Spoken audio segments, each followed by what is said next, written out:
Morning friends, welcome back to our channel. আজ আরেকটা নতুন ভিডিও নিয়ে আমরা চলে এসেছি। আর আজ আরেক উইকেন্ড, মেধাংশের সামার ভ্যাকেশন এখনও চলছে।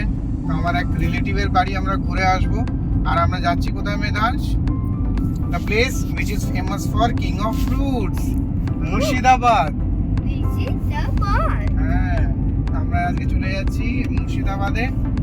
আর সকাল সকাল বেরিয়েছি আমরা, 190 কিলোমিটার ডিস্টেন্স দেখাচ্ছে। আর মুর্শিদাবাদে আমার অনেক রিলেটিভস রয়েছে, প্লাস জায়গাটা অনেক ফেমাস ফর অনেক হিস্টোরিক্যাল মনুমেন্টস। আমরা সেগুলো চেষ্টা করবো এক্সপ্লোর করার আর আপনাদের সাথে শেয়ার করব। তাই সঙ্গে থাকুন আর ভিডিওটি এনজয় করতে থাকুন। আর পছন্দ হলে ভিডিওটি অবশ্যই লাইক করবেন।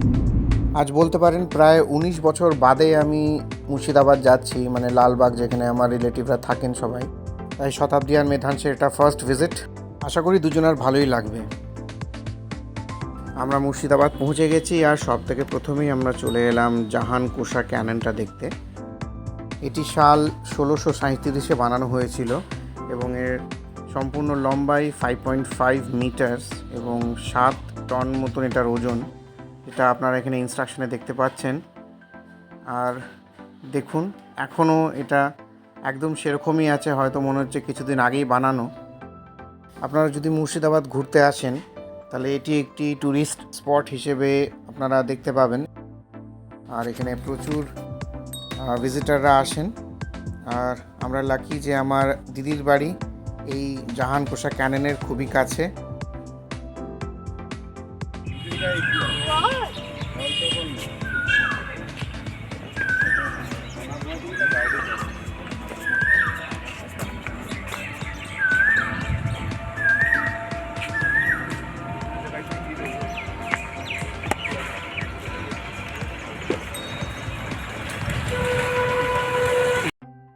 বাড়িতে ঢুকে রেস্ট করতে হবে, এদিকে রোদও বেড়ে যাচ্ছে।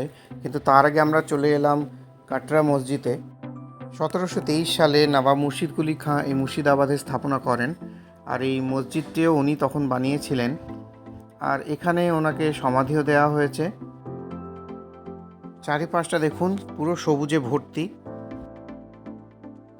1914 সালে এই আর্কিটেকচারটাকে একটা ন্যাশনাল ইম্পর্টেন্স দেওয়া হয় আর এটাকে একটা হিস্টোরিক্যাল মনুমেন্ট হিসেবে ঘোষণা করা হয়।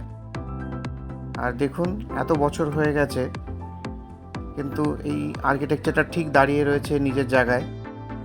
মেধাংশকে সকাল সকাল ঘুম থেকে তুলে নিয়ে এসেছিলাম, তাই একটু রেগেছিল আমার উপরে, কিন্তু মায়ের সাথে ও ঠিক সেলফি নিয়ে চলেছে। আর এদিকটা দেখুন, কত বড় জায়গা জুড়ে এই মনুমেন্টটা করা। আর আমাদের মতন অনেকেই ভিজিটাররা এসছেন, কিন্তু দেখুন সবাই ছাওয়ায় দাঁড়িয়ে, কারণ আজ খুবই গরম। চলুন কয়েকটা সেলফি নিয়ে আমরাও বাড়ির দিকে এগিয়ে যাই। সন্ধ্যাবেলায় আমার আরেক দিদির বাড়ি চলে গেলাম। আর সেখান থেকে দিদির মেয়ে, মানে আমার ভাগ্নি, আমাদের সাথে চলে এসছে। আমরা এসে গেছি লালবাগের শ্মশানের মেলায়। আর বছরে এই সময় মেলাটি হয়, এখানে আমরা আজকে ঘুরে দেখব। বিরাট বড় এই মেলা। আর এখানে আমাদের ওইদিকে রেসপেক্টের জিনিসপত্রের দামও কম। এই আমার দিদি, আর এই যে শতাব্দী। হ্যাঁ, একটা দিদি একটা শতাব্দী। আচ্ছা, এই দেখো শতাব্দী কী করছে, লুচি বেলা হচ্ছে। অনেকগুলো লুচি বেলে নিয়েছে। এবার ব্রেকফাস্ট হবে আমাদের। ব্রেকফাস্ট সেরে আমরা বেরিয়ে পড়লাম আবার বেড়াতে। আর এখন আমরা চলে এসেছি দারাপনগর ক্যাথলিক চার্চ। এখানে শতাব্দীর পরিচিতির একজন থাকেন। শতাব্দী যখন বিএড করেছিল তখন তার সাথে পরিচয় হয়েছিল মিস্টার শেখারের। তো উনি এখানে থাকেন, উনি আমাদের ইনভাইট করেছিলেন, তাই আমরা এলাম। আর এখানে দেখুন, আমরা এই চার্চে ভিজিট করলাম। চার্চের ইন্টেরিয়রটা বেশ ভালো। এবং এখানে যে একটা চার্চ আছে সেটা আমার ভাগ্নেরও জানা ছিল না। ও আবার দেখে বেশ অবাক হলো আর বলল যে হ্যাঁ, নেক্সট টাইম থেকে আসা যেতে পারে এখানে। তাই ওর জন্য একটা নতুন জায়গা দেখা হলো এখানে। এখানে এসে চার্চ মেম্বারদের সাথে কথা হয়েছে আমাদের। আর বেশ কিছুক্ষণ সময় ওনাদের সাথে কাটিয়ে আমরা এবার এগিয়ে চললাম আরেকটা ডেস্টিনেশনে।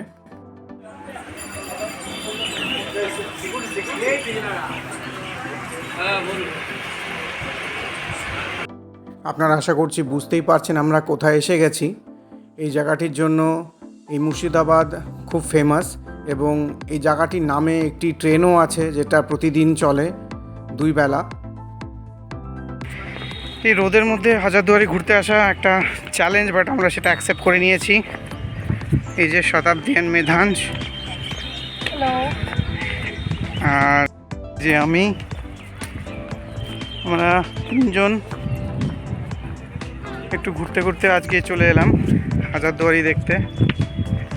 হাজারদুয়ারির অ্যাকচুয়ালি সব কটা দরজা না, অনেক জানলাও আছে আর অনেক কটা দামি দরজা আছে, সবগুলো মিলিয়ে 1000টা দুয়ার।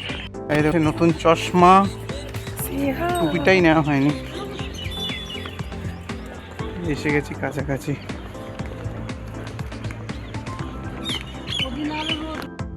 A few moments later.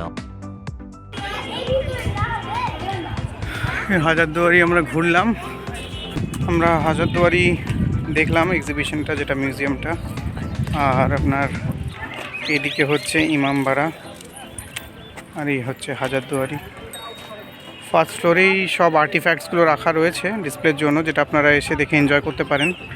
অনেক কিছু জানা যায় আমাদের হিস্ট্রির ব্যাপারে।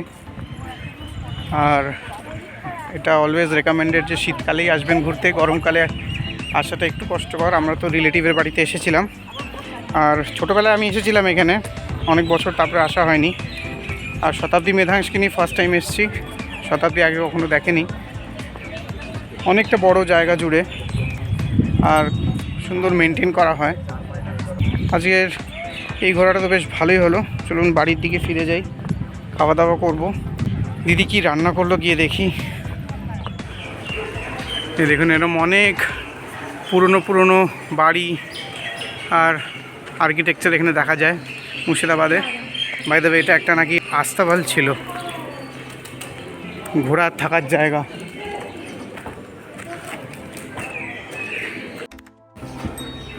আস্তাবলেও আমরা ঘুরে নিলাম, এবার যাব বাড়ি। বাড়ি ফিরে দেখুন দিদি একদম লাঞ্চ রেডি করে রেখেছিল। এদিকে ফ্রাইড রাইস রয়েছে, এক রকমের বাটনা, ভিন্ডি ভাজা, আর এদিকে মাটন। রান্না তো বেশ ভালোই হয়েছে।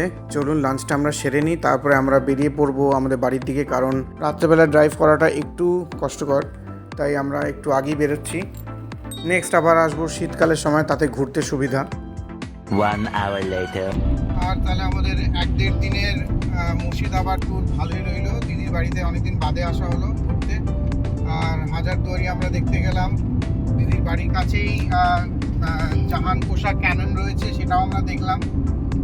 আর মোটামুটি ট্রিপটা আমাদের ভালোই ছিল। শুধু গরমের সময় এসেছি বলে একটু কষ্ট হয়, বাট নেক্সট টাইম আসলে ভাবছি উইন্টারের সময় আসবো। আর আপনারাও আশা করছি ভিডিওটা এনজয় করেছেন। যদি ভালো লাগে ভিডিওটাকে অবশ্যই লাইক করবেন, চ্যানেলটিকে সাবস্ক্রাইব করবেন, আর আপনার কাছের মানুষের সাথে ভিডিওটিকে শেয়ার করবেন। দেখা হচ্ছে আপনাদের সাথে আরেকটি নেক্সট ব্লগে। Thank you for watching.